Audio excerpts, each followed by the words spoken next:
మీరు తన దారిద్ర్యం వలన ధనవంతులు కావాలని మీ నిమిత్తము దరిద్రుడాయను. మీ నిమిత్తము దరిద్రుడాయను. మన నిమిత్తం ఏమయ్యాడట?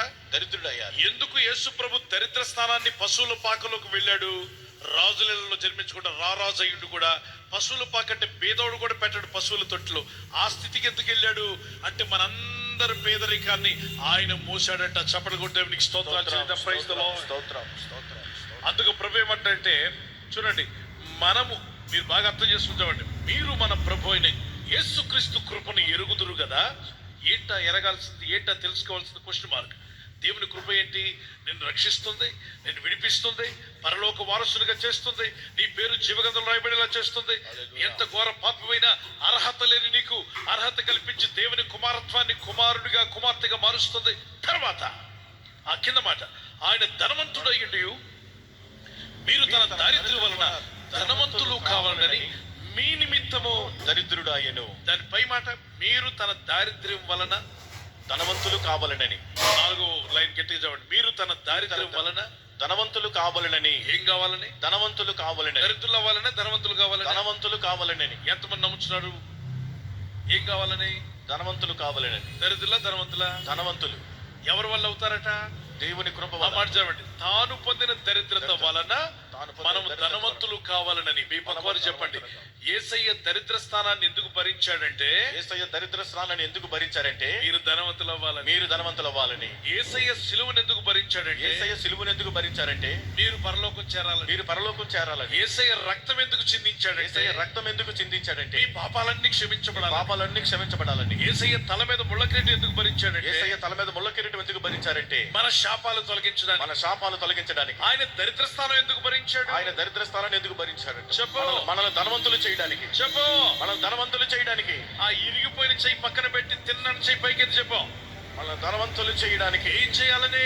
మన ధనవంతులు చేయాలని. ఏం చేయాలని? మనలను ధనవంతులు చేయాలని. నేను అడుగుతాను, మీ జవాబు. యేసు ప్రభు ఎందుకు దరిద్ర స్థానాన్ని భరించావు? మనలను ధనవంతులు చేయాలని.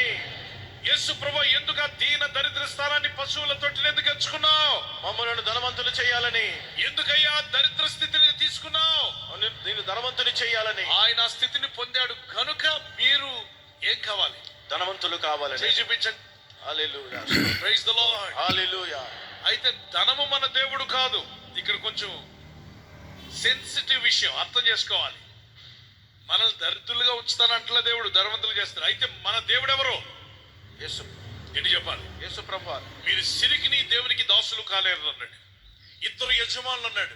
ఒక యజమానుడు దేవుడైతే మరొక యజమానుడు సాతాను అంటారు. నాకు తెలుసు సాతాను కాదు. ప్రభు చెప్పాడు, ఒక యజమానుడు దేవుడైతే మరొక యజమానుడు సాతానుడట. కాదు కాదు కాదు. ప్రభు ఏమన్నాడు మళ్ళా చెప్తాను. ఒక యజమానుడు దేవుడైతే మరొక యజమానుడు సిరి అంటే ధనం. ధనము సమస్తమైన ధనాపేక్ష సమస్తమైన కీడుకు మూల కారణం అన్నాడు. గాని ధనాపేక్ష, ధనాన్ని ప్రేమించుట సమస్తమైన చేపట్టి సమస్తమైన కీడుకు సమస్తమైన మూల కారణము. మూల కారణం సాతానుడు మూల కారణమా? ధనము సమస్తమైన కీడుకు మూల కారణమా? ధనాపేక్ష. ధనాపేక్ష అనండి. ధనాపేక్ష.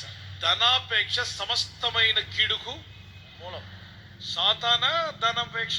ధనాపేక్ష. సమస్తమైన కీడుకు సాతాన్ అవ్వాలి కదా. వాడిని వదిలిపెట్టాడు దేవుడు అక్కడ. అదే వాడిని మీరు జయించగలరా? వాడు పెద్ద పెద్ద తెలుగులో అంటారు ఏంటి, పెద్ద తోపేమి కాదు. వాడిని మీరు జయించేస్తారా? వాడి పెద్ద ఇష్టం కాదు. వాడిని నేను ఆల్రెడీ జయించాను అంటే సర్పాన్ని తలగొట్టేశాడు. ఇంకా అది ఏం తిప్పుతుంది? తోకను జయించడం కష్టమా? తోకను చూసుకొని భయపడిపోతున్నాం మనం. అది పెద్ద గొప్పేం కాదు. కానీ మీరు భయపడవలసింది, జాగ్రత్త పడాల్సింది ధనాపేక్ష నీ గుండెల్లోకి రాకుండా చూసుకో. ధనాన్ని ప్రేమించేవాడు అయ్యావా, వాడు